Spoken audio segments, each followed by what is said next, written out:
మనం తెలంగాణ స్పెషల్ సర్వప్పని ఎలా చేసుకోవాలో చూద్దాం. దీంట్లో మనకు కావాల్సిన పదార్థాలు: పల్లీలు, కొత్తిమీర, ఆనియన్, శనగపప్పు, కరివేపాకు, మిర్చి, కారం, ఉప్పు, పసుపు.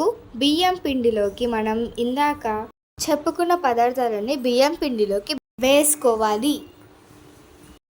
ఇవన్నీ వేసుకునే లోపు నేను మీకు ఒకటి చెప్పబోతున్నా. అదేంటంటే, వీడియో మధ్యలో ఒక పొడుపుకాయ అయితే అడుగుతున్నాము. ఒకవేళ మీకు దానికి కనుక ఆన్సర్ తెలిస్తే కామెంట్ చేయండి. ఒకవేళ మీకు ఆన్సర్ తెలియకపోతే మేము పెట్టే నెక్స్ట్ వీడియో కూడా చూడండి. ఆ వీడియోలో మేము దీన్ని ఆన్సర్ అయితే రివీల్ చేస్తాము. మిస్ అవ్వకుండా ఈ వీడియో అండ్ నెక్స్ట్ మేము పెట్టబోయే వీడియోనైతే ఎండ్ వరకు చూడండి.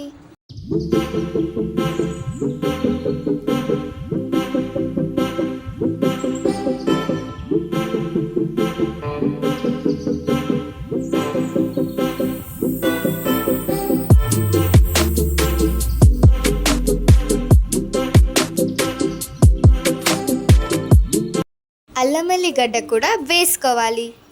బాగా కలుపుకోవాలి. పిండిని మిక్స్ చేసుకునే లోపు నేను మిమ్మల్ని ఒక పొడుపు కథ అడుగుతాను. దానికి గనక మీకు ఆన్సర్ తెలిస్తే కామెంట్లో తెలియజేయండి, లేదా నెక్స్ట్ వీడియో చూడండి.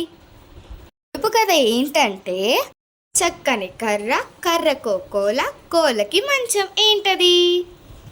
సో దీనికి మీ ఆన్సర్ తెలిసినట్లయితే కామెంట్లో చెప్పండి. సో ఇప్పుడు మన పిండి అయితే మిక్స్ అయిపోయింది. ఆ తర్వాత కొంచెం కొంచెం వాటర్ వేసుకుంటూ కలుపుకోవాలి. చాలామంది అయితే మన వీడియోస్ని కొంచెం వరకే చూస్తున్నారు, కొంతమంది అయితే అసలు చూడట్లేరు. ప్లీజ్ వీడియోని ఎండ్ వరకు చూసి సబ్స్క్రైబ్ చేయండి అండ్ సపోర్ట్ చేయండి. మీరు చేసే సపోర్ట్ వల్లనే మేము ఇంకా బెటర్ వీడియోస్ చేస్తాము. ఇప్పుడు ఇంకొంచెం వాటర్ వేసి బాగా మిక్స్ చేసుకుందాం. చాలామంది అయితే సగం వరకే చూస్తున్నారు కాబట్టి వీడియో ఇప్పుడు పొడుపు కథని మళ్ళీ రిపీట్ చేయబోతున్నాం. పొడుపు కథ ఏంటంటే, చక్కని కర్ర, కర్రకు కోల, కోలానికి మంచం. పిండి స్మూత్ అయ్యే వరకు బాగా కొన్ని వాటర్ వేసుకొని బాగా మిక్స్ చేసుకోవాలి. మన పిండి అయితే ఇప్పుడు స్మూత్గా అయిపోయింది.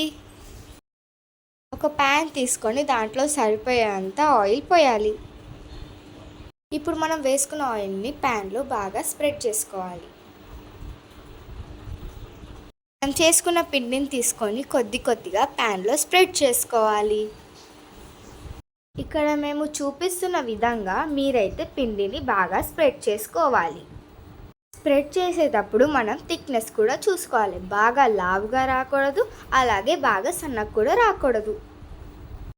ఒకవేళ మరీ లావుగా చేసుకుంటే లోపల పిండి కుక్ అవ్వదు. కుక్ అవ్వకపోతే మోషన్స్ అయితే ఇక మీరే చూసుకోవాలి. సో అందుకే మీరు బాగా లావుగా కాకుండా కొంచెం సన్నగా పెట్టుకోవాలి. అలా పెట్టుకుంటే బాగా కుక్ అవుతాయి అండ్ క్రిస్పీగా వస్తుంది. మేము స్ప్రెడ్ అయితే చేసాం పిండిని. ఇప్పుడు హోల్స్ పెట్టుకుందాం. స్టవ్ వెలిగించి స్టవ్ మీద పెట్టుకోవాలి. 15 minutes అలా స్టవ్ పైన దాన్ని వదిలేయాలి. దాని తర్వాత మన సర్వపిండి అయితే రెడీ. టేస్టీగా క్రిస్పీగా అయితే చాలా బాగుంది. సబ్స్క్రైబ్.